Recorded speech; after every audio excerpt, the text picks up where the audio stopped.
తాకట్లో ఉన్న బంగారాన్ని విడిపించి ఆ రోజున మార్కెట్ ధర కట్టి మిగిలిన డబ్బును మీకు అందిస్తుంది కొమ్మూరి గోల్డ్.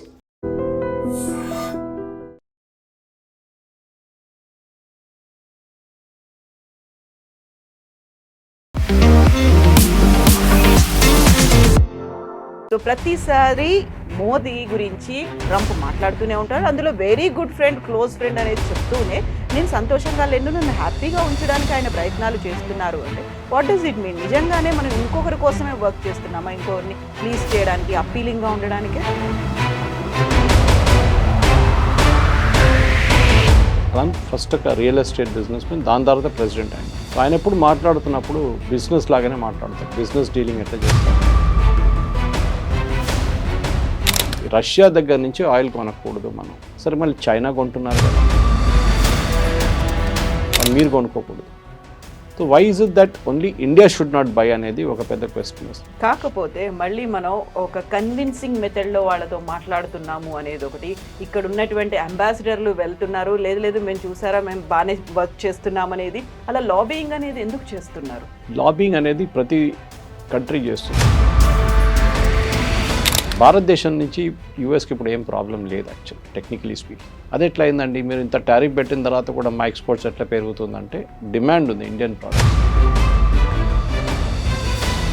ఈ మధ్యన వెనిజులా మీద విపరీతమైన కోపం ట్రంప్ పెట్టుకున్నాడు. దానికి ప్రధానమైన కారణం తనకు రావాల్సినటువంటి నోబెల్ పీస్ ప్రైజ్ని అక్కడే ఉన్నటువంటి మచాడోకి వెళ్ళింది కాబట్టి వెనిజులా మీద విపరీతమైన కోపం ఉంది అనేది. అదొకటైనా, లేకుంటే కేవలం ఆయిల్ అని ఉంది దానికోసమని ఇంత ప్రెషర్ పెట్టారంటారా? ఇదేం దానికోసం మనం మాట్లాడే ముందు కూడా చెప్పాను నేను ఆయిల్ గురించి. ఇరాక్లో ఎందుకు వెళ్ళారంటే ఆయిల్ కోసం. అక్కడ క్రూడ్ ఆయిల్ ఉంది. నైజీరియాకి కూడా అదే వెళ్ళారు, ఎందుకంటే నైజీరియా దగ్గర ఆయిల్ ఉంది. వెనిజువేలా దగ్గర కూడా ఆయిల్ ఉంది. ప్రాబ్లం ఎక్కడ వచ్చిందంటే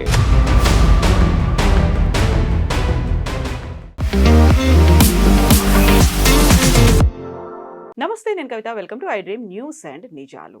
నేను సంతోషంగా లేనని మోదీకి తెలుసు. నన్ను సంతోష పెట్టడానికే ఆయన ప్రయత్నం చేస్తున్నారు. ఒకవేళ రష్యా నుంచి కనుక చమురుని ఇలాగే కొనుగోలు చేస్తే మేము టారిఫ్లను పెంచుతాము. అమెరికా అధ్యక్షుడు డొనాల్డ్ ట్రంప్ చేసినటువంటి వ్యాఖ్యలు ఇవి. నిజంగా ఇంకొక దేశాధ్యక్షుని సంతోష పెట్టడానికే మోదీ ప్రయత్నాలు చేస్తున్నారా? మన దేశ ప్రయోజనాలు ముఖ్యం కాదా? మనతో పాటుగా ఉన్నారు సీనియర్ జర్నలిస్ట్ సురేష్ కొచ్చతిల్ గారు. సార్ నమస్తే. సో ప్రతిసారి మోదీ గురించి ట్రంప్ మాట్లాడుతూనే ఉంటారు. అందులో very good friend, close friend అనేది చెప్తూనే నేను సంతోషంగా లేను, నన్ను హ్యాపీగా ఉంచడానికి ఆయన ప్రయత్నాలు చేస్తున్నారు అంటే వాట్ డస్ ఇట్ మీన్? నిజంగానే మనం ఇంకొకరి కోసమే వర్క్ చేస్తున్నామా? ఇంకొకరిని ప్లీజ్ చేయడానికి, అప్పీలింగ్గా ఉండడానికే? ట్రంప్ ఒక బిజినెస్ మ్యాన్. మీరు క్లింటన్ కానీ, బుష్ కానీ, బైడెన్ లాంటి వాళ్ళు they are not business man, వాళ్ళు పొలిటీషియన్స్. ట్రంప్ ఫస్ట్ ఒక రియల్ ఎస్టేట్ బిజినెస్ మ్యాన్, దాని తర్వాత ప్రెసిడెంట్ అయిన అన్నమాట. సో ఆయన ఎప్పుడు మాట్లాడుతున్నప్పుడు బిజినెస్ లాగానే మాట్లాడతారు. బిజినెస్ డీలింగ్ ఎట్లా చేస్తారు? నువ్వు నాతో మంచిగా ఉంటే నేను చూసుకుంటాను, నువ్వు నాతోని గొడవ పెట్టుకుంటే అంతే సంగతి. So that is the logic అనేది. సో ఆయన లాంగ్వేజ్ కూడా అదే. ఆయనకి ఏంటంటే రష్యా దగ్గర నుంచి ఆయిల్ కొనకూడదు మనం. దీనికన్నా ముందు కూడా చాలాసార్లు డిబేట్ చేశాం దీని మీద. సరే, మళ్ళీ చైనా కొంటున్నారు కదా, అది డిఫరెంట్. యూరోప్ కొంటున్నారు కదా మనకనే ఎక్కువ, అది డిఫరెంట్. కానీ మీరు కొనుక్కోకూడదు. So why is it that only India should not buy అనేది ఒక పెద్ద క్వశ్చన్ వస్తుంది. ఎందుకంటే ఇండియా ఆయిల్ ఒక్కటే కాదు కొనేది రష్యా దగ్గర నుంచి. మన మిలిటరీ ఎక్విప్మెంట్ కూడా చాలా మటుకు దీనికన్నా ముందు కొన్నాం. S-400 కొన్నాం నాడుమీట్లో. అప్పుడు కూడా చాలా గొడవ చేశారు రష్యాతో. ఇప్పుడు కూడా మనకి ఒక క్లోజ్ రిలేషన్షిప్ ఉంది. మనం తీసుకున్న ఆయిల్ డబ్బులతో రష్యా యుక్రెయిన్ బాంబ్ చేస్తారంటే మళ్ళీ అదే క్వశ్చన్ చైనా ఏం చేస్తున్నారు, యూరోప్ దగ్గర నుంచి తీసుకున్న గ్యాస్ డబ్బులు ఏం చేశారని అడగొచ్చు మనం. ఇది అప్పుడప్పుడు ప్రెసిడెంట్ ట్రంప్కి ఒక థ్రిల్ ఉందన్నమాట ఇట్లా చెప్పడానికి. ఏం చేస్తారు మోదీ, ఏం చేస్తారు చూడండి. ఎందుకంటే ఇప్పుడు దాకా మోదీ గారు ఏం చేయలేదు. మీరు మన దగ్గర బిఫోర్ యుక్రెయిన్ వార్ మనం రష్యా దగ్గర నుంచి చాలా తక్కువ క్రూడ్ ఆయిల్ కొనుక్కుంటుండే. దాని తర్వాత మనం యుక్రెయిన్ వార్ మొదలైనప్పుడు రష్యా దాన్ని $40 తగ్గించి రేట్ ఇచ్చినప్పుడు ఇంటర్నేషనల్ మార్కెట్లో $80 నుంచి $90 నడుస్తున్నప్పుడు ప్రెసిడెంట్ బైడెన్ ఏమన్నారంటే, మీరు ఆయిల్ కొనుక్కోండి రష్యా దగ్గర నుంచి, క్రూడ్ ఆయిల్ తీసుకోండి, తీసి ప్రాసెస్ చేసి మాకే అమ్మేయండి, లేకుంటే యూరోప్కి అమ్మేసుకోండి అని చెప్పి. మనం చేసింది కూడా అదే.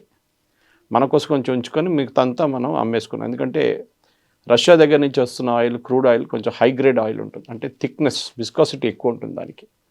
సో దాన్ని ప్రాసెస్ చేయడానికి కొంచెం కష్టపడాల్సి వస్తుంది ఎక్స్ట్రా.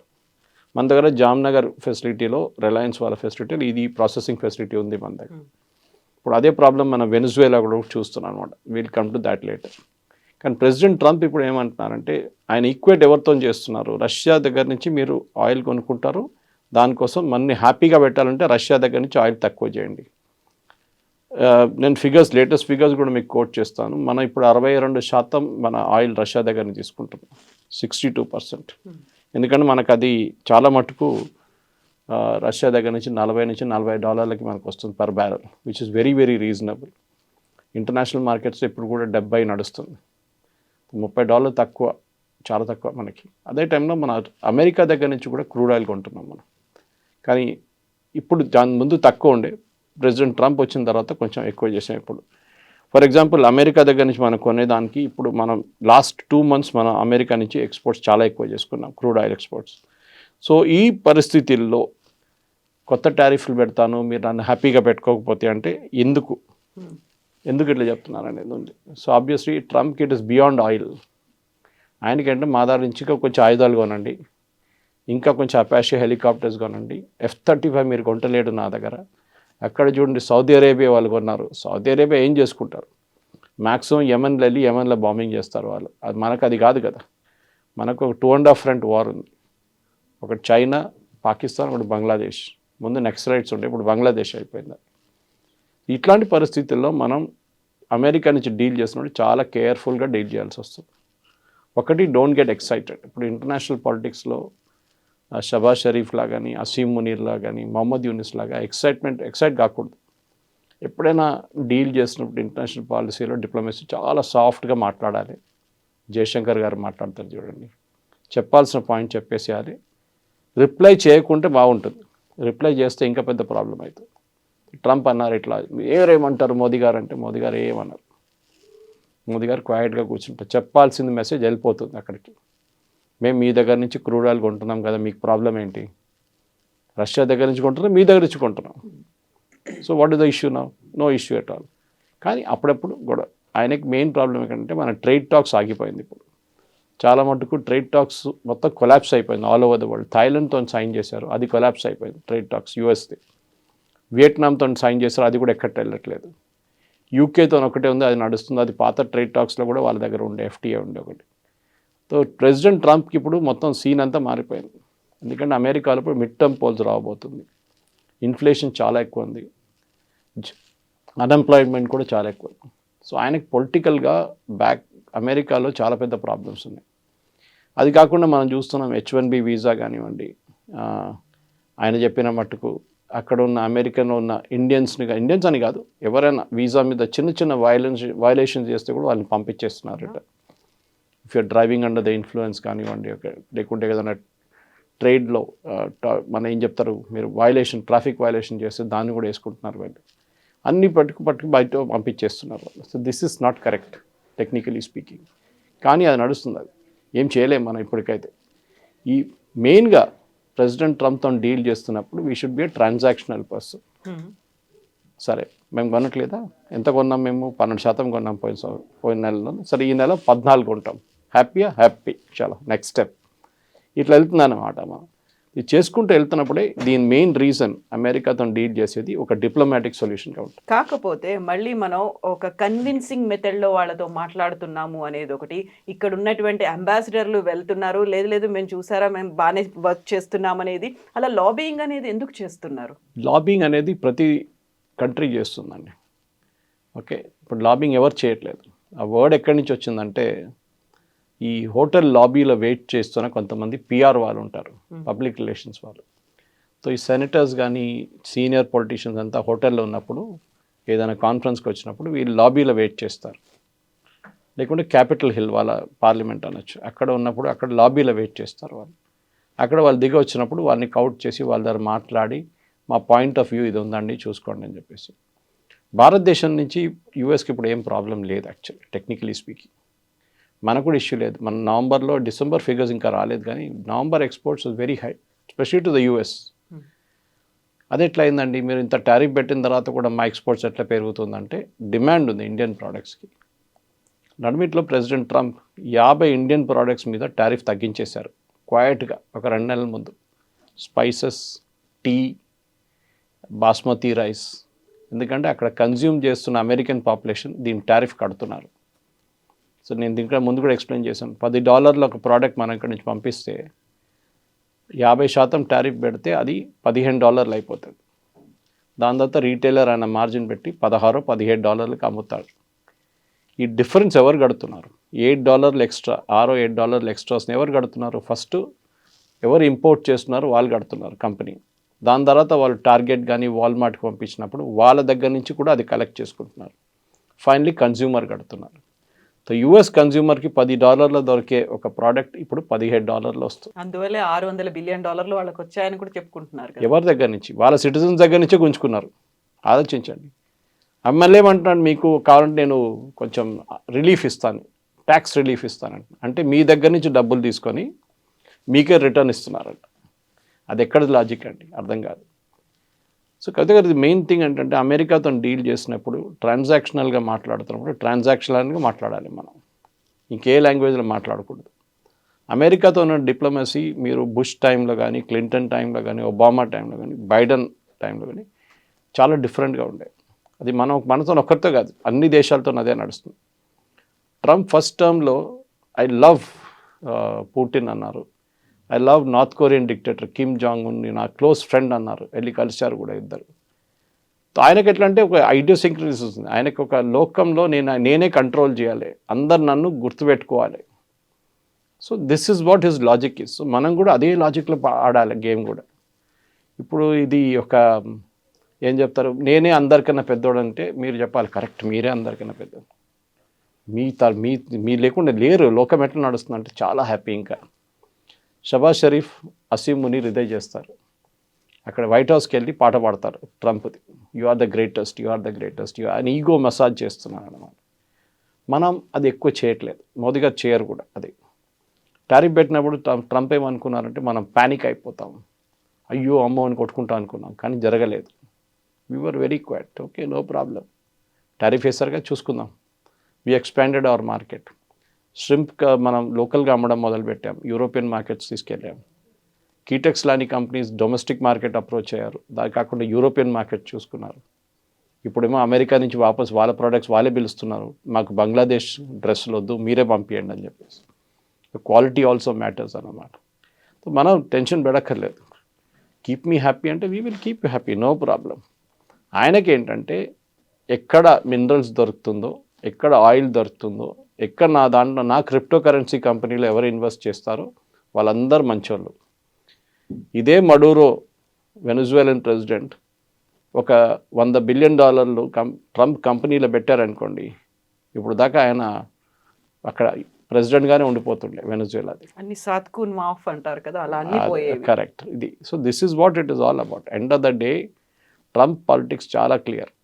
ఆయనకు తెలుసు ఆయన ఉండబోయే 4 సంవత్సరాలు, దీని తర్వాత నెక్స్ట్ ప్రెసిడెంట్ ఎవరు వస్తారో తెలియదు, వాళ్ళు వచ్చిన పాలసీ కంటిన్యూ కావాలని లేదు. యూరోపియన్స్ ఇప్పుడు ఏం అనట్లేదు. కియర్ స్టామర్ కూడా డిప్లొమాటిక్లీ అక్కడ లేని ఇక్కడ లేని అట్లా మాట్లాడుతున్నారు. అమెరికాలో ఉన్న ఆయన ఏమన్నారు, వెస్టర్న్ హెమిస్ఫియర్ వైపు ఎవరు రాకూడదు, సో ఈ keep away from western hemisphere. మనం ఇప్పుడు యుఎస్ ఆయిల్ కొంటున్నప్పుడు మనం ఎంత దూరం నుంచి తీసుకొస్తున్నాం ఆలోచించండి. Geographically it is very far. మనం సౌదీ అరేబియా దగ్గర నుంచో, లేకుంటే బహ్రెయిన్ దగ్గర నుంచో, ఖతార్ దగ్గర నుంచి న్యాచురల్ గ్యాస్ కొనుక్కుంటే మనకు చాలా దగ్గర, 3 రోజులు వచ్చేస్తుంది మనకి షిప్. అది కాదు కదా, అమెరికా నుంచి రావాలి, మొత్తం తిరిగి రావాలి. So it takes a long time and cost కూడా చాలా ఎక్కువ. కానీ అప్పుడప్పుడు we have to keep America happy, అదొక పాలసీ.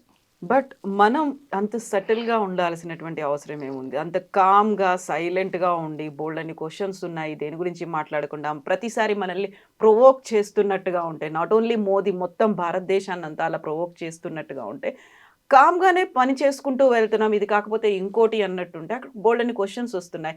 ఆన్సరబుల్‌గా ఉన్నారా? అకౌంటబిలిటీ ఉందా? అనేది ఉంది. ఆ తర్వాత ఇప్పుడు వెరీ రీసెంట్‌గా వెనిజువేలా మీద అటాక్ చేసి అక్కడ ఉన్నటువంటి ప్రైమ్ మినిస్టర్‌ని పట్టుకెళ్ళిపోతే మనం ఏం మాట్లాడకుండానే అలాగే సైలెంట్ స్పెక్టేటర్స్ లాగా ఎందుకున్నారు? Why we are not taking any stand అనేది వస్తుంది కదా! అది అమెరికా అంటే భయమా? అనేటువంటి క్వెషన్‌లు కూడా ఉన్నాయి కదా! Why should be take a stand? Venezuelan president మనకేమైనా పెద్ద పనేం చేసి పెట్టారు? ఏం చేయలేదు కదా. ఇన్ఫ్యాక్ట్ మన దగ్గర ఉన్న ఓఎన్జీసీది ఒక ఇంటర్నేషనల్ ఆర్మ్ది అక్కడ డ్రిల్ చేస్తున్న కంపెనీ డబ్బులు మనకి ఇంకా రాలేదు. రోజుకి 5,000 బ్యారెల్ ఇస్తున్నారు, అది మనకు రాలేదు లాస్ట్ 5 సంవత్సరాల్లో. వాళ్ళ ప్రాబ్లమ్స్ వాళ్ళకు ఉందిలే, అది సపరేట్. సో మన ఎందుకు వెనిజువేలన్ ప్రెసిడెంట్ పట్టుకెళ్తే పెట్టుకెళ్ళారు కథ. మన ప్రెసిడెంట్ పట్టుకెళ్ళలేదు కదా. Why should be react? We will react. Suppose Asim మున్నీని పట్టుకెళ్ళారు అనుకోండి, then we will react to it. అరే మీరు చేసిన తప్పని చెప్తాం అప్పుడు, ఎందుకంటే పాకిస్తాన్ దగ్గరే కదా, ఒక ఇంపాక్ట్ ఉంది. ఎక్కడో ఉన్న వెనిజువేలాలో ఎవరు రియాక్ట్ అయ్యారు చూడండి, లోకంలో ఏ కంట్రీస్ రియాక్ట్ అయ్యారు? లాటిన్ అమెరికాలో 2-3 కంట్రీస్ రియాక్ట్ చేశారు. క్యూబా రియాక్ట్ చేశారు, ఎందుకంటే వాళ్ళ 32 body guards who are protecting Maduro, వాళ్ళు చంపేశారు యుఎస్ ఫోర్సెస్. మిగతా ఎవరు యూరోపియన్ నేషన్స్ చూడండి, ఎవరు మాట్లాడలేదు, యుఎన్ మాట్లాడలేదు. Why should you? దీనికన్నా ముందు కూడా యుఎస్ ఫస్ట్ టైం చేస్తున్నారు కాదు కదా. ఏం చేశారు సద్దాం హుసేన్తో? ఇదే పని చేశారు కదా. అఫ్కోర్స్ కిడ్నాప్ చేసి తీసుకెళ్ళలేదు, కానీ అక్కడే అరెస్ట్ చేసి వెపన్స్ ఆఫ్ మాస్ డిస్ట్రక్షన్ అని చెప్పి లాస్ట్ నాన్ని చంపేశారు. లిబియాలో అక్కడున్న లోకల్ సిటిజన్స్తోని గదాఫీని చంపేశారు. సొమాలియాలో ఇదే చేశారు ఫస్ట్. వియట్నాంలో ఏం చేశారు మనకు తెలిసింది, అక్కడ ఓడిపోయారు అమెరికా చేస్తుందని అన్నిటికీ మనం రియాక్ట్ కాకలేదు. దట్స్ వై సార్ డిప్లొమసీలో చాలా ఇంపార్టెంట్ కవిత గారు, that you should learn how to keep your mouth shut. మీరు ఎక్కువ మాట్లాడి స్పాయిల్ చేయకుండా క్వైట్లీ మీకు చెప్పాల్సిన పాయింట్ డైరెక్ట్గా చెప్పేసేయండి. పబ్లిక్ చెప్పక్కర్లేదు. ఈ ప్రశ్నలు అడుగుతుంది ఎవరైనా, నా ఫస్ట్ క్వశ్చన్ ఎవరు? ఇక్కడున్న local politicians, opposition parties. Exactly. America అంత డిక్టేటర్షిప్ చూపిస్తూ ఉంటే మనం ఏమీ మాట్లాడట్లేదు. అదే అమెరికా అందరి మీద అటాక్ చేస్తుంది. వాట్ ఇఫ్ మన మీద కూడా అలాంటి శాంక్షన్స్ ఇప్పటికే ఉన్నాయి, టారిఫ్లు ఉన్నాయి, అలాంటి ఒక ప్రెషర్ అనేది మన మీద కూడా తీసుకొస్తే? అదే వాజ్పేయి గారు పాత వీడియో నిన్న బయటకు వచ్చింది ఒకసారి, అది వైరల్ అయింది. ఇప్పుడు పోఖ్రాన్ బ్లాస్ట్ చేసే ముందు అమెరికా చాలా ప్రెషర్ పెడుతుండే మన మీద. మన్మోహన్ సింగ్ టైంలో కూడా మనం చూసాం, ఇది నరసింహారావు టైంలో కూడా చూసాం. We were ready with a nuclear test. అమెరికాకి ఎట్లనో తెలిసిపోయింది, అది ప్రెషర్ పెట్టి ఆపేశారు. అప్పుడు మనం ఏమైనా చెప్పామా? అమెరికా మా మీద ప్రెషర్ పెట్టింది, అది చేసింది, ఇది చేసింది, ఏం చెప్పలేదు. నరసింహారావు గారు క్వైట్గా ఉన్నారు. ఆ లెసన్ నేర్చుకున్నాము. So what did you do? Vajpayee గారు వచ్చినప్పుడు అదే న్యూక్లియర్ టెస్ట్ మళ్ళీ మొదలుపెట్టాం. కానీ ఏం చేసాం? పొద్దున పూట పని చేయకుండా రాత్రిపూట పని చేసాం. ఇప్పుడు శాటిలైట్స్, ఓవర్ హెడ్ శాటిలైట్, దాన్ని డిటెక్ట్ చేయలేక, అండ్ సడన్గా జరిగినప్పుడు సిఏఏలో పెద్ద ఒక భూకంపం వచ్చింది. ఇది ఎట్లా జరిగింది? మనకు తెలియకుండా ఇండియా ఎట్లా చేశారు ఇదంతా? ఎందుకంటే ఒక న్యూక్లియర్ టెస్ట్ చేయడానికి చిన్న పని కాదు, దివాళీ పటాక కాదు. చాలా మటుకు గ్రౌండ్ వర్క్ ఉంటుంది, డ్రిల్లింగ్ వర్క్ ఉంటుంది, అన్నీ నడుస్తుంది. కానీ ఏం తెలియకుండా పొద్దున్న చూస్తే ఆ గ్రౌండ్ అంతా క్లియర్గా ఉంది. రాత్రిపూట మళ్ళీ మన వాళ్ళు తవ్వుతున్నారు, పొద్దున పూట మళ్ళీ మట్టేసి కవర్ చేసేస్తున్నారు. ఇట్లా చేసుకుంటూ చాలా రోజుల తర్వాత టెస్ట్ జరిగింది. George Fernandes was the defence minister, Abdul Kalam garu was the head of DRDO టైంలో. వాజ్పేయి గారు చెప్పారు స్ట్రెంగ్త్. ఎందుకంటే నాకు అప్పుడు కూడా స్వామి వివేకానంద ఒక కోట్ గుర్తొస్తుంది. స్వామి వివేకానంద అన్నారు, ఇప్పుడు చాలా సంవత్సరాలు ఉంది ఆయన ఉన్నప్పుడే, దట్ స్ట్రెంగ్త్ ఇస్ రెస్పెక్టెడ్. ఎవరైనా హూ హెస్ గాట్ స్ట్రెంగ్త్ వాళ్ళని రెస్పెక్ట్ చేస్తారు, వీక్ ఉన్న వాళ్ళని ఎవరు పట్టించుకోరు. దాన్ని మీరు లా ఆఫ్ ద జంగిల్ కూడా అని చెప్పొచ్చు. లా ఆఫ్ ద జంగిల్ చాలా క్లియర్. అక్కడున్న వీక్ ఉన్న యానిమల్స్ని పులి తినేస్తుంది, లేకుంటే సింహం తినేస్తుంది. మనం చెప్పొచ్చు, అరే పాపం ఎందుకు చేస్తున్నారు, అది కూడా ఉంటే అది కూడా యానిమలే కాదంటే, కాదు. That's a law of the jungle. The strongest will survive. So మన స్ట్రెంగ్త్ మనం పెట్టుకొని చాలా మటుకు ఎక్కడో ఏదో జరిగితే మనం కామెంట్ చేయక్కర్లేదు. ఓకే, మడూరో హెస్ డన్ అస్ నో ఫేవర్. ఒకటే ఫేవర్ ఏంటంటే సత్యసాయిబాబా డివోటీ ఉండే, వాళ్ళ wife was more of a devotee. పెళ్ళి కన్నా ముందు కూడా వచ్చి కలిసి వెళ్ళారు సత్యసాయిబాబాతో. దాని తర్వాత వాళ్ళ ప్రెసిడెన్షియల్ ప్యాలెస్లో కూడా పెద్ద ఒక ఫోటో ఉందంట. అంతే, that is only Indian connection he has. ఆఫ్రికాలో చాలా డిక్టేటర్స్ ఉన్నారు కదా కవిత గారు, పెద్ద పెద్ద డిక్టేటర్. ఇదీ అమీన్ నుంచి మనం చూసుకుంటూ వస్తున్నాం. ఇటువైపు తక్కువనా? లాటిన్ అమెరికాలో అయితే ఫుల్ ఆఫ్ డిక్టేటర్స్. డానియల్ ఆర్టెగా నుంచి మీరు ఫిడెల్ కాస్ట్రో ఉన్నారు ముందు. మనం ఎందుకు నేమ్ చేయాలి? ఇప్పుడు కమ్యూనిస్ట్ వాళ్ళు ఒక ప్రెస్ నోట్ తీశారు మొన్న, దట్ అది ఇది లెఫ్టిస్ట్ అది అని చెప్పి. లాస్ట్ భారతదేశం దీన్ని ఖండించి ఏం చేసుకుంటామండి? ఎవడు పట్టించుకోరు. ఎక్కడో సాలిడారిటీ అనేది ఏం అక్కడ డస్ట్బిన్లో పడేస్తారు, ఎవరు చూడరు కూడా. What America doesn't care, world doesn't care. దానికోసం యూకే ఏమన్నారు, యూకే ప్రైమ్ మినిస్టర్ చేసిన తప్పే కానీ okay let us forget it. ఎందుకంటే మడూరో is not a Jesus Christ. ఆయన చేసిన పనులు మనందరికి తెలిసిందే. అట్లాంటి చాలామంది డిక్టేటర్, పినోషే ఉన్నారు చిలేల ముందు. నేను స్కూల్లో చదువుతున్నప్పుడు నాకు గుర్తుంది. ఆ టైం నాకు ఒక పెన్ ఫ్రెండ్ ఉండే అక్కడ. ఆయన దట్ అబ్బాయి used to send me stamps అక్కడ జరుగుతున్న అత్యాచారాల గురించి రాస్తుండే. So I was wondering how is able to do it. నేను అప్పుడు హై స్కూల్లో ఉన్నాను ఆ టైంకి. అట్లాంటి పరిస్థితి నుంచి ఆఫ్రికా నుంచి చూడండి, లాటిన్ అమెరికా చూడండి, అన్స్టేబుల్ రెజ్యూమ్స్ ఉంటుంది అక్కడ అన్ని. కొలంబియా తక్కువనండి కవిత గారు, వీళ్ళకంటే పెద్ద ప్రాబ్లం కొలంబియా.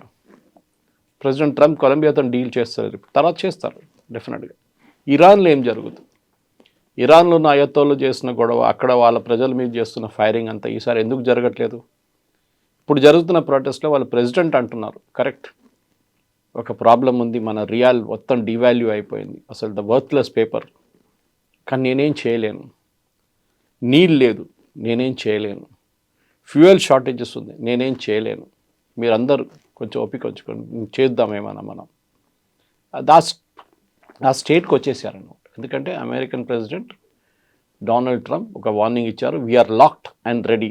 అంటే గన్ లాక్ చేసి వీఆర్ రెడీ, అంటే మిమ్మల్ని కూడా కావాలంటే దించేస్తాం.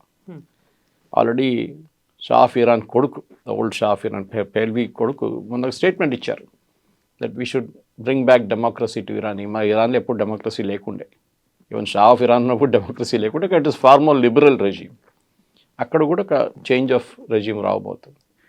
సో మనం దీని గురించి ఫస్ట్ టైం వింటున్నప్పుడు ఆలోచిస్తారు, ఇది ఫస్ట్ టైం చాలా ఘోరమైంది, చాలా బాగా. ఆర్టేగాతో ఏం చేశారండి, డానియల్ ఆర్టేగా నికరాగుతో ఇదే పని చేశారు కదా. ఇట్లాంటి చాలా మటుకు యూఎస్ కిడ్నాప్ చేసి తీసుకెళ్ళిన చాలామంది ఉన్నారు నేతలు, కానీ అదంతా మన హిస్టరీలో మర్చిపోయాము. ఇప్పుడు ఈ టెలివిజన్ ఏజ్లో, సోషల్ మీడియా ఏజ్లో మనకి ఇదంతా బయటకు వస్తుంది. లేకుంటే ఆయన్ని పట్టుకెళ్ళే ఫోటో కానీ ఎక్కడైనా కానీ, సద్దాం హుసేన్ ఫోటో మీకు ఎక్కడైనా కనిపించింది? ఏదో అక్కడెక్కడ 2-3 వీడియోలు కనిపిస్తుంది అంతే. ఆ టైంలో సోషల్ మీడియా లేకుండే. గద్దాఫీ ఫోటోలు అయితే అస్సలు కనిపించదు మీకు. ఇక్కడ ఎందుకంటే ఆయన యూఎస్ షిప్లో తీసుకెళ్తున్నాడు, నేవల్ షిప్ తీసుకెళ్తున్నా, ఆ ఫోటో పట్టినప్పుడు అది వైరల్ అయిపోయింది వీడియో. దాంతో ఇప్పుడు కోర్టులో ప్రొడ్యూస్ చేస్తున్నాం, మళ్ళీ ఆ వీడియో వైరల్ అవుతుంది. మార్క్ మై వర్డ్స్ కవిత గారు, 1 నెల తర్వాత 2 నెలల తర్వాత ఏం జరిగింది వెనుజువేలానని మన ప్రజలందరూ మర్చిపోతారు. We will be back to our daily lives. మన ప్రాబ్లమ్స్, మన ఇష్యూస్, మన కంట్రీ ప్రాబ్లమ్స్ మనం మాట్లాడుకుంటా, కానీ ఎక్కడో ఉన్న వెనుజువేలా ప్రాబ్లం మనకి అసలు నో కాంటెక్స్ట్ అన్నమాట. దానికి ఈ మధ్యన వెనిజులా మీద విపరీతమైన కోపం ట్రంప్ పెట్టుకున్నాడు. దానికి ప్రధానమైన కారణం తనకు రావాల్సినటువంటి నోబెల్ పీస్ ప్రైజ్ని అక్కడే ఉన్నటువంటి మచాడోకి వెళ్ళింది కాబట్టి వెనిజులా మీద విపరీతమైన కోపం ఉంది అనేది. అదొకటేనా, లేకుంటే కేవలం ఆయిల్ అని ఉంది దానికోసమని ఇంత ప్రెషర్ పెట్టారంటారా? దానికోసం మనం మాట్లాడే ముందు కూడా చెప్పాను నేను ఆయిల్ గురించి. ఇరాక్లో ఎందుకు వెళ్ళారు మన అందరు గుర్తుంటే, ఇరాక్లో వెళ్ళి సద్దాం హుసేన్ని వెపన్స్ ఆఫ్ మాస్ డిస్ట్రక్షన్ అని చెప్పి నేటో ఫోర్సెస్ వెళ్ళి ఆయన్ని అరెస్ట్ చేసి, ఆయన్ని ట్రయల్ చేసి, ఆయన ఉరి తీశారు. ఎందుకు వెళ్ళారంటే ఆయిల్ కోసం వెళ్ళారు అంతే. అక్కడ క్రూడ్ ఆయిల్ ఉంది. నైజీరియాకి కూడా అదే వెళ్ళారు, ఎందుకంటే నైజీరియా దగ్గర ఆయిల్ ఉంది, వెనుజువేలా దగ్గర కూడా ఆయిల్ ఉంది. ప్రాబ్లం ఎక్కడ వచ్చిందంటే, వెనుజువేలాలో హ్యూగో షావేజ్ వచ్చాను. Before Maduro they was Hugo Chavez who was the president. ఈయన గురుగారు ఆయన దానికని చేసిన ఆయన చేసిన అత్యాచారాలు కౌంటే లేదు. వేలాది మందిని చంపారు ఆయన కూడా. ప్రజలు చాలామంది, ఆల్మోస్ట్ ఐ థింక్ 70,000 మంది వెనుజువేలా నుంచి పారిపోయి చాలా దేశాలకు పారిపోయారు.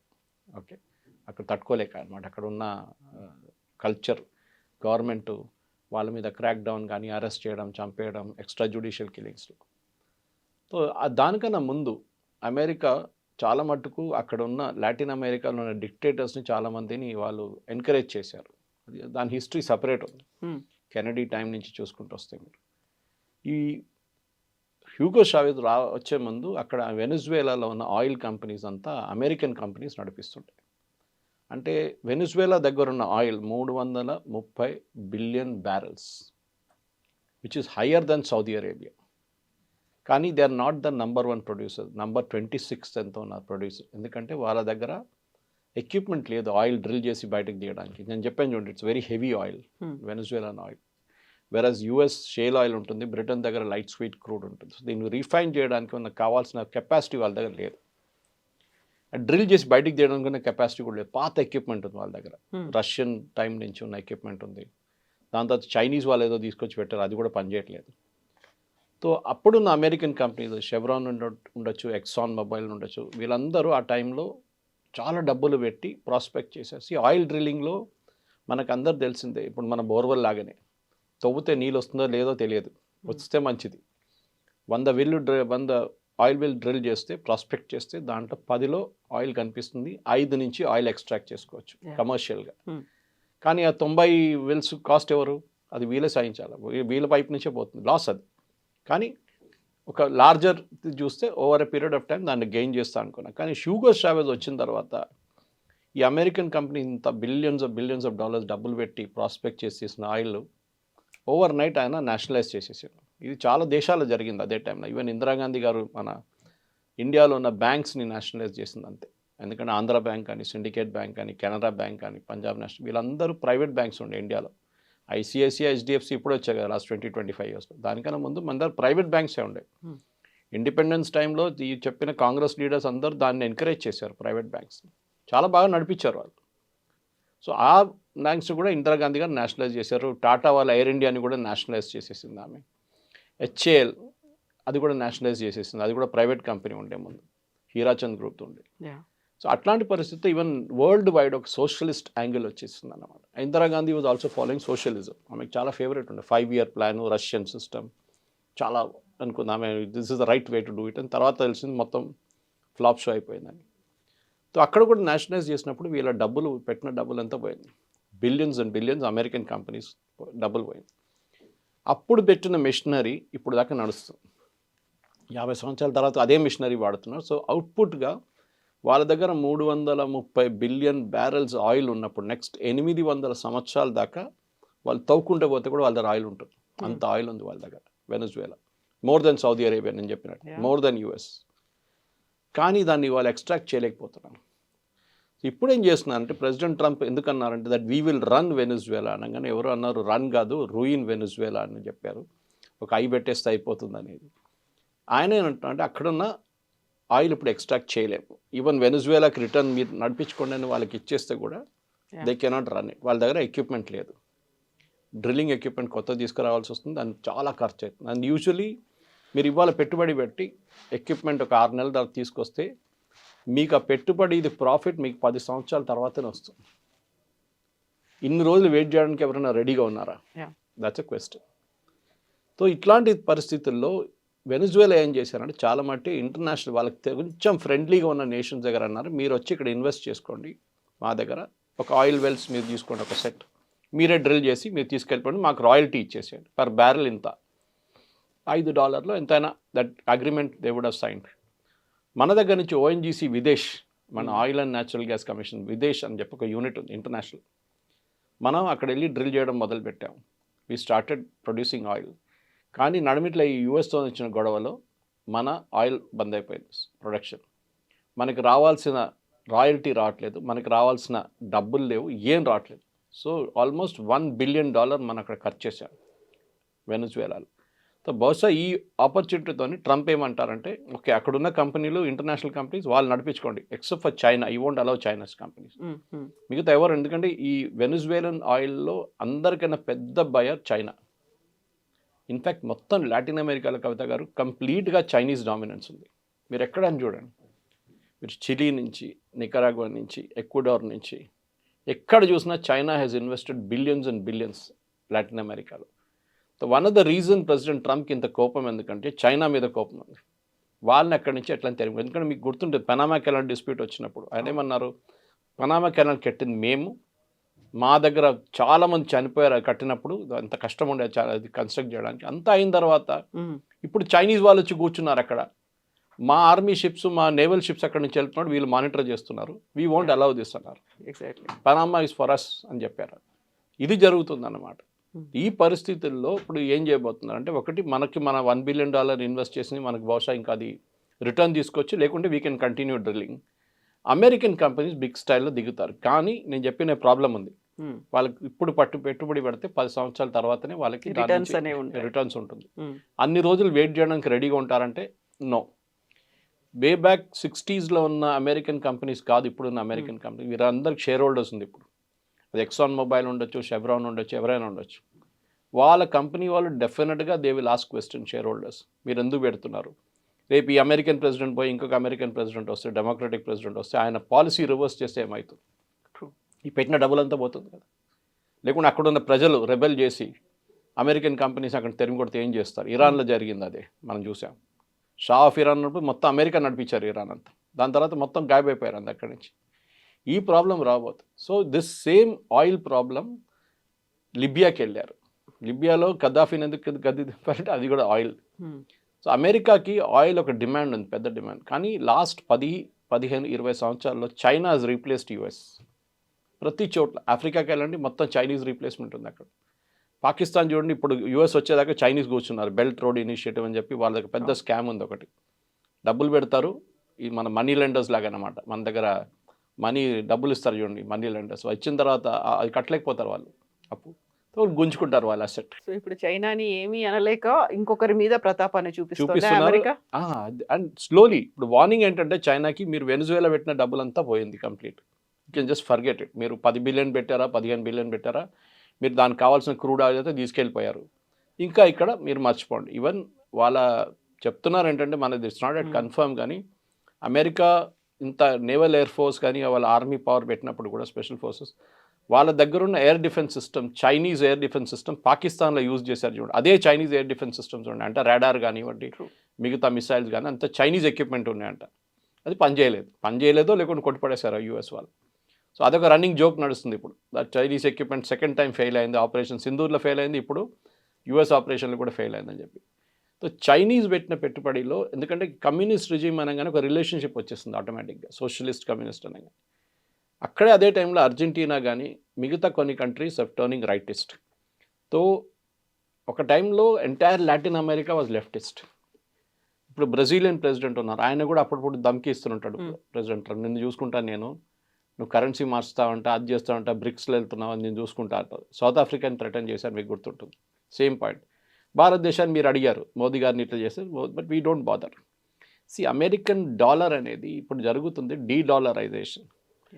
వెనిజువేలా చైనాతో డీల్ చేస్తున్నప్పుడు యువాన్లో పేమెంట్ వస్తుండే వెనిజువేలాకి, ఎందుకంటే వాళ్ళు ఇంటర్నేషనల్ మార్కెట్లో ట్రేడ్ చేయలేరు. రష్యా లాగానే స్విఫ్ట్ సిస్టమ్ నుంచి తీసేశారు ఇంటర్నేషనల్ కరెన్సీ సిస్టమ్. ఏం చేస్తారు? యువాన్తో ట్రేడ్ చేసుకున్నారు. రష్యాతో మనం రూబుల్లో ట్రేడ్ చేస్తున్నాం. అమెరికాకి ఏం కావాలంటే అమెరికన్ డాలర్లనే మీరు ట్రేడ్ చేయాలి, అప్పుడే వాళ్ళు ఎక్కువ నోట్లు ప్రింట్ చేయొచ్చు. రేపు $30 బిలియన్ ఎక్స్ట్రా కావాలంటే ప్రింట్ చేస్తారు వీళ్ళు అమెరికా. ఈ ప్రింటింగ్కి ఒక లాజిక్ ఉంది.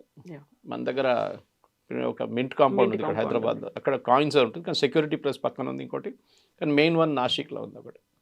మీరు ₹100 ప్రింట్ చేస్తే ₹100 బంగారం పక్కన పెట్టాలి. That should be backed buy gold. అది లాజిక్ అనమాట. లేకుంటే ఏమవుతుంది, నికరాగో లాగా వెనిజువేలా లాగా ప్రింట్ చేసుకుంటే పోతారు నోట్లు. లాస్ట్లో ఒక లోఫ్ బ్రెడ్ కొనాలంటే మీరు ఒక లారీలో వేసుకెళ్ళాల్సి, అంత డబ్బులు తీసుకెళ్లాల్సి వస్తుంది. వాల్యూ లేదు అసలు దానికి. మోదీ గారు డిమానిటైజేషన్ చేశారు చూడండి, దానికి 2-3 లాజిక్ ఒకటి ఉంది. ఒకటి ఇది. సెకండ్ థింగ్, ఇప్పుడు జరిగే దాంట్లో ఈ ఆయిల్ ట్రేడ్లో కూడా ఇప్పుడు మీరు చూస్తున్నారు ఎంత కమ్మొచ్చు ఆయిల్. అది ఇంకొక క్వశ్చన్, ఎందుకంటే మీరు ఇంత పెట్టుబడి పెట్టినప్పుడు ఆయిల్ ఎంత డాలర్లు అమ్మచ్చు. టెక్నికలీ ఇప్పుడు మీరు వరల్డ్ వైడ్ చూస్తే సౌదీ అరేబియా కానీ, which is the largest producer, వాళ్ళ దగ్గర కెపాసిటీ వైజ్ వాళ్ళు number 2 position, Venezuela is number 1, Saudi Arabia reserves number 2. కానీ వెనిజువేలా ఎక్స్ట్రాక్ట్ చేయలేకపోతే సౌదీ అరేబియా చేస్తున్నారు. మినిమం మీరు ఎక్స్ట్రాక్ట్ చేసి బయటికి తీసుకొచ్చి షిప్లో వేసేటప్పటికి $35-40 అవుతుంది. That is the cost of extraction. దాని తర్వాత షిప్లో పంపించేస్తారు, రిఫైనింగ్ ఇంకోటి తలకాయ వాడు చూసుకుంటాడు. జామ్నగర్ కానీ మిగతా ఎవరైనా కానివ్వండి, మిగతా చాలా కంపెనీ, అరామ్కో ఉన్నారు అక్కడ కూడా సౌదీ అరేబియాలో, దే కెన్ రిఫైన్ ఇట్ కావాలంటే. కానీ $40 కన్నా తక్కువ అమ్మితే లాస్. 40 కూడా కాదు, 50 కన్నా తక్కువ అమ్మితే లాస్. దట్ ఈస్ వై మన రష్యా దగ్గర నుంచి కొనుక్కుంటాం. అన్నిటికంటే పెద్ద హిట్ అయింది సౌదీ అరేబియా. వాళ్ళ దగ్గర వాళ్ళు మనకి $70 అమ్ముతుండే ఒక బ్యారల్, $70-80. ఇప్పుడు ఏమైంది, now they are not able to sell to India. భారతదేశాన్ని అమ్మలేకపోతారు, వాళ్ళు ప్రెషర్ పెడుతున్నారు యూఎస్ మీద. ఇప్పుడు ఆలోచించండి, connect the dots now. President Trump is not speaking for US, మీరు రష్యా దగ్గర నుంచి బంద్ చేస్తే మీరు ఎక్కడి నుంచి కొనాలి? So either we buy from US or we buy from Saudi Arabia. Saudi Arabia నుంచి కొంటే మళ్ళీ మనకు $70 వచ్చేసి మన రేట్లు పెరిగిపోతుంది మన దగ్గర. ఇది ఇంటర్నేషనల్ పాలిటిక్స్లో జరుగుతుంది. మనం ఒక పెద్ద నెక్సెస్. పెద్ద నెక్సెస్ ఉంది ఎందుకంటే మళ్ళీ సౌదీ అరేబియా F-35 కొనాలంటే వాళ్ళ దగ్గర డబ్బులు ఉండాలి. F-35 కొనాలంటే డబ్బులు ఉండాలంటే వాళ్ళు ఆయిల్ అమ్మాలి. ఆయిల్ అమ్మాలంటే మనలాంటి, ఎందుకంటే వరల్డ్లో number 2 top most consumers of oil China and India. China ఇప్పుడు ఏం చేస్తున్నాం నేను చెప్పినట్లు వాళ్ళు ఎక్కడ దొరికితే అక్కడి నుంచి కొనేసుకుంటున్నారు. నైజీరియా నుంచి, వెనుజువేలా నుంచి ఏ కంట్రీ వాళ్ళకు సహాయం చేస్తుందో వాళ్ళ దగ్గర నుంచి కొంటున్నారు. They are dictating the rates and terms. మనం చేయలేకపోతున్నాం ఎందుకంటే మనకి అంత పెట్టుబడి పెట్టడానికి మన దగ్గర కెపాసిటీ లేదు. రెండోది మనకి ఇంట్రెస్ట్ కూడా లేదు ఎందుకంటే రిస్కీ అది అంతా. ఇప్పుడు చూసాం వెనుజువేలా ఇంత పెట్టిన తర్వాత ఒక్కరోజు రాత్రి కాదు పోయింది మొత్తం వాళ్ళ ఇన్వెస్ట్మెంట్ అంతా. మనం పెట్టిన $1 బిలియన్ మనకి ఇచ్చేసేయండి, మనం హ్యాపీగా వచ్చేస్తాం మనం రిటర్న్ అక్కడి నుంచి వెనుజువేలా నుంచి. ఓవరాల్గా the entire thing is oil politics. దాంట్లో ఈ Venezuelan oil is the most crucial ఎందుకంటే దాన్ని ఎక్స్ట్రాక్ట్ చేసి ఈ హెవీ ఆయిల్ని ప్రాసెస్ చేయడానికి యూఎస్లో towards Canadian side heavy oil, ఈ క్రూడ్ ఆయిల్ ప్రాసెసింగ్ చేసే చాలా మటుకు రిఫైనరీస్ ఉందన్నమాట. అది ప్రాసెస్ చేయలేకపోతున్నారు వీళ్ళు ఎందుకంటే ఆ ప్లాంట్స్ అన్ని ఇప్పటిదాకా మూతపడి ఉండే. Because Canadian crude is also heavy crude like Venezuela. So అది వరల్డ్లో top 3 producer Saudi Arabia, Venezuela was a producer, Russian oil మొత్తం బ్లాక్, వెనుజువేలా ఆయిల్ మొత్తం బ్లాక్. ఇప్పుడు మిగిలిందంతా Saudi Arabia and plus Gulf countries. ఇప్పుడు అక్కడి నుంచి కొనాల్సింది. Don't be surprise Kavitha garu, రేపు ఈ వెనుజువేలా ఆయిల్ నెక్స్ట్ 2 సంవత్సరాలు బయటికి రాకపోతే అందరికన్నా ఎక్కువ ప్రాఫిట్ సంపాదించేది ఈ గల్ఫ్ కంట్రీస్. ఇది జరగబోతున్నాను. Thank you so much. Thank you. Thank you.